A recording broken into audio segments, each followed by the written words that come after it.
Assalamualaikum warahmatullahi wabarakatuh. Alhamdulillahirrahman, khalaqal insana 'allamahul bayan. Wassalatu wassalamu ala rasulil muayyad bi burhanil Qur'an, sayyidina wa maulana Muhammad wa ala alihi wa sahbihil faizina bidaril jinan wattabi'ina lahum bi ihsanin madal awqat wal ahyani wal azman, amma ba'du. Hadirin yang kami hormati, Islam agama yang penuh rahmat, agama yang mengajarkan kita kedamaian, kasih sayang dan persaudaraan. Di dalam ajarannya, Allah Subhanahu wa ta'ala menurunkan wahyunya untuk membimbing umat Islam membawa kebaikan bagi seluruh umat manusia. Wa ma arsalnaka illa rahmatan lil alamin. Dan tiadalah kami mengutusmu wahai Muhammad melainkan sebagai rahmat bagi semesta. Inilah esensi dari agama yang kita peluk. Perdamaian adalah inti dari segala ajarannya. Maka, sudah sepantasnya bibir ini basah dengan memuji keagungan dan kebesarannya dengan penuh rasa syukur dan keikhlasan, sebagaimana yang telah diajarkan dalam kalimat yang penuh makna ini.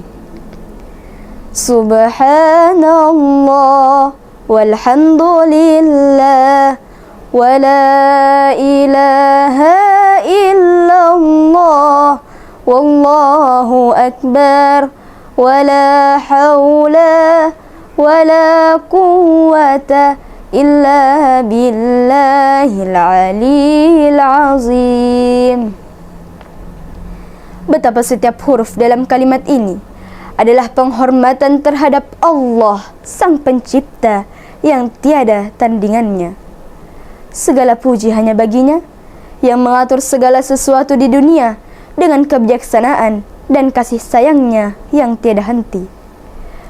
Begitu pula, marilah kita mengingat dengan penuh rasa hormat kepada Sang Kekasih yang menjadi panutan sepanjang zaman.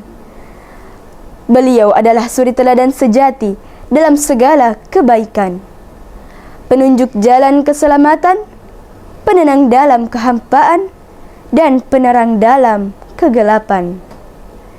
Dialah baginda Nabi besar Muhammad sallallahu alaihi wasallam yang membawa cahaya petunjuk dari Tuhan untuk umat manusia.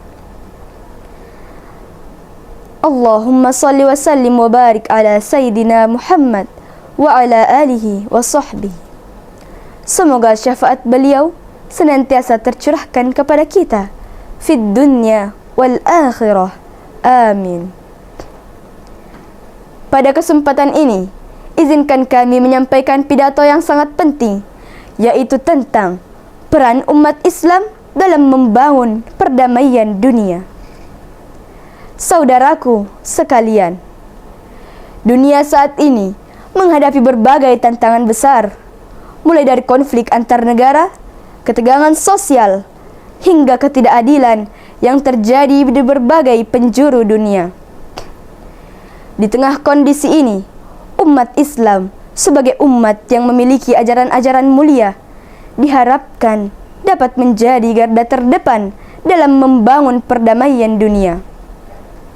Islam sendiri dalam prinsip dasarnya adalah agama yang mengajarkan kedamaian dan keadilan. Allah Subhanahu wa ta'ala dalam Al-Quran telah memberikan petunjuk yang jelas tentang pentingnya perdamaian dan keharmonisan hidup antar sesama umat manusia. Dalam Quran surah Al-Mumtahanah ayat 8, Allah Subhanahu wa ta'ala berfirman, Bismillahirrahmanirrahim. لا ينهاكم الله عن الذين لم يقاتلوكم في الدين لم يقاتلوكم في الدين ولم يخرجوكم من دياركم أن تبروهم وتقسطوا إليهم إن الله يحب المقسطين.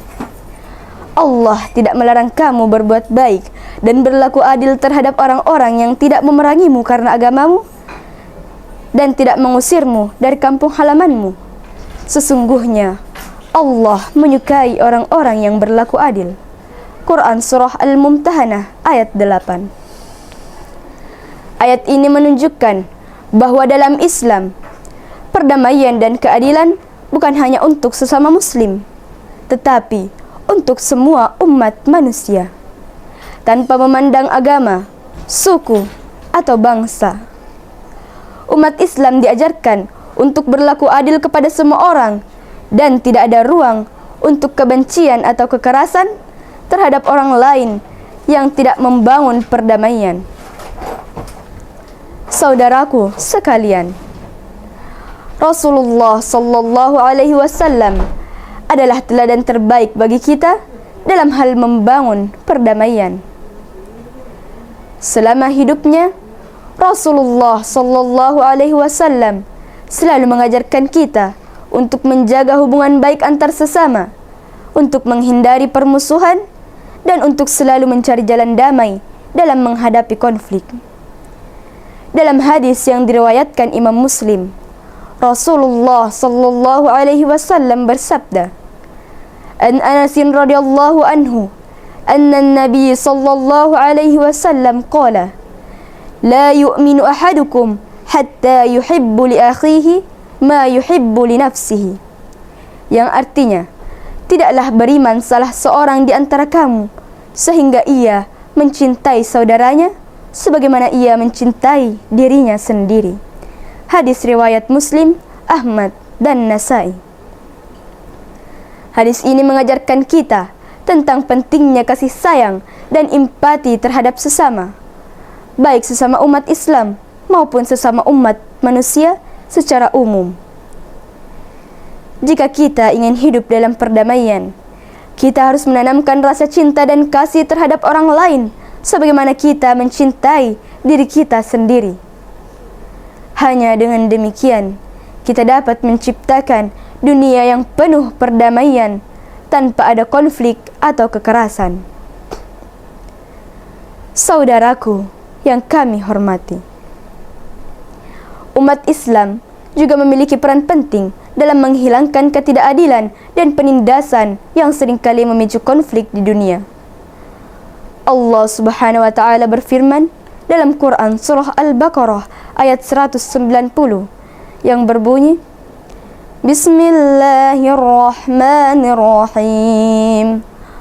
وَقَاتِلُوا فِي سَبِيلِ اللَّهِ الَّذِينَ يُقَاتِلُونَكُمْ وَلَا تَعْتَدُوا إِنَّ اللَّهَ لَا يُحِبُّ الْمُعْتَدِينَ.